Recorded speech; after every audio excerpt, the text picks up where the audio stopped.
Okay, so welcome.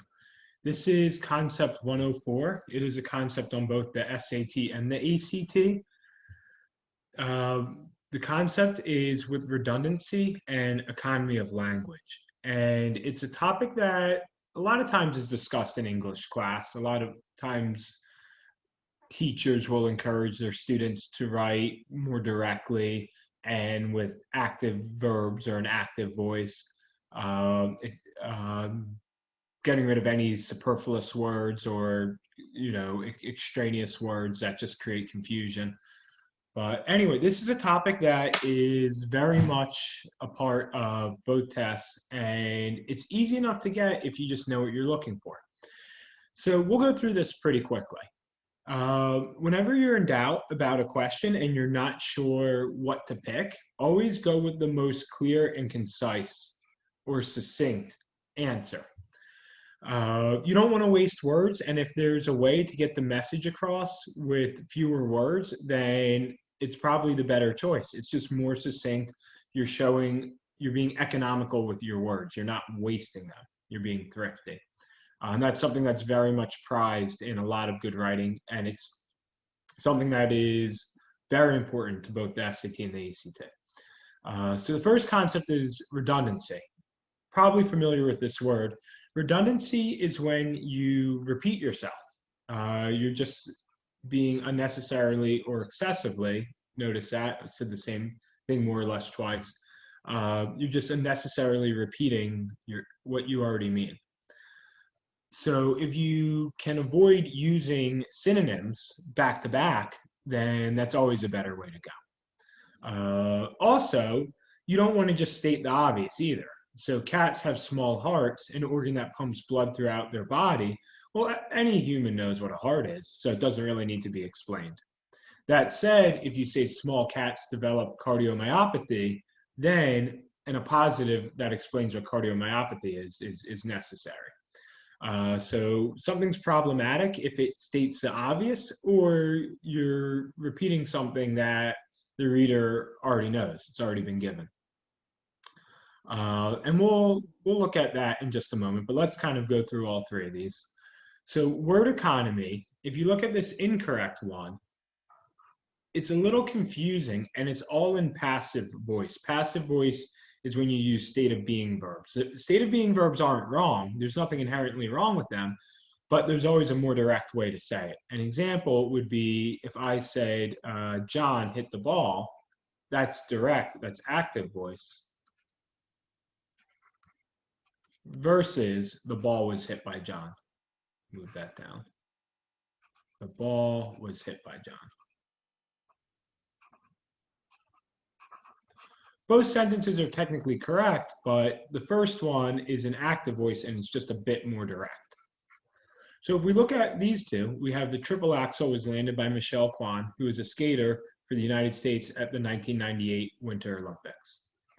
So passive voice. We can be much more direct with this sentence by saying Michelle Kwan, a United States skater at the 1998 Winter Olympics, landed the triple axel. So we get rid of was a skater by just giving in a positive that tells you who she is, and we get rid of was landed and we just use landed. So as long as you can say it with less and more directly, that's usually the way to go. Being. Being is, if you see being on the test, put on a pair of Nikes and run as fast as you can in the other direction.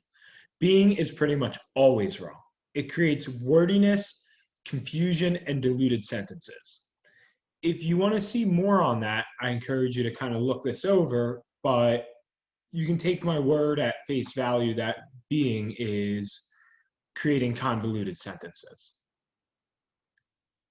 Okay, so let's just look at a few quick examples. So question 3, we'll take a moment to read this, and then we'll talk about which one is the most clean and direct way and has the best economy of language. So 1900, chef Louis Schwarzmary, a voracious collector of cookbooks, donated approximately 20,000 culinary artifacts to the University of Iowa's library. The gift included more than 100 manuscript recipe books, collections of recipes handwritten by people who use them. The manuscripts, some of which date back to the 17th century, are an invaluable resource for food historians as well as the general public. And then it says, because of the astonishing size and range of Swarthmore's donation to the University of Iowa, making this cornucopia of information available to readers was a challenge. So if we look at this previous paragraph, pardon, sorry about that. If we look back at this previous paragraph, we already know it was a donation to the University of Iowa. It says he donated to the University of Iowa. So there's no reason to mention the University of Iowa again. Donation of so many culinary artifacts, we've already made that point. Massive donation of cookbooks, yeah, we said that it was a large donation of 20,000. So really, we just want to go with day. It's the most concise way to deliver the message without unnecessarily repeating information that the reader already has.